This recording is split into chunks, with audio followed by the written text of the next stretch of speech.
Alam mo ba na may klase ng sakit na ang tawag ay Takotsubo syndrome?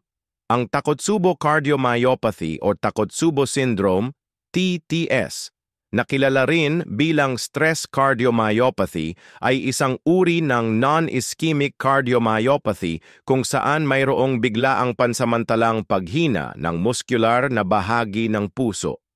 Karaniwan itong lumilitaw pagkatapos ng isang makabuluhang stressor, pisikal man o emosyonal. Ang kondisyon ay tinatawag na broken heart syndrome. Ang broken heart syndrome ay isang kondisyon sa puso na kadalasang dala ng mga nakababahalang sitwasyon at matinding emosyon.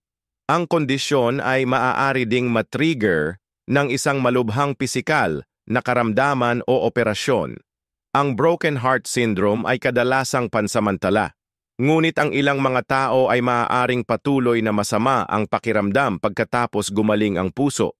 Ang mga taong may broken heart syndrome ay maaaring magkaroon ng biglaang pananakit ng dibdib o sa tingin nila ay inaatake sila sa puso.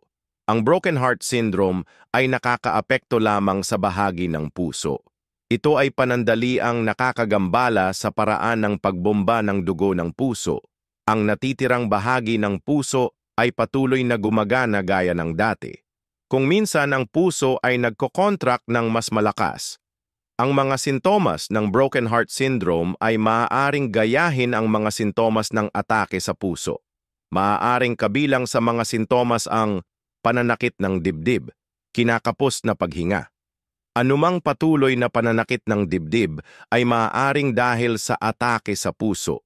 Kailangan magpatingin agad sa doktor o pumunta sa pinakamalapit na hospital.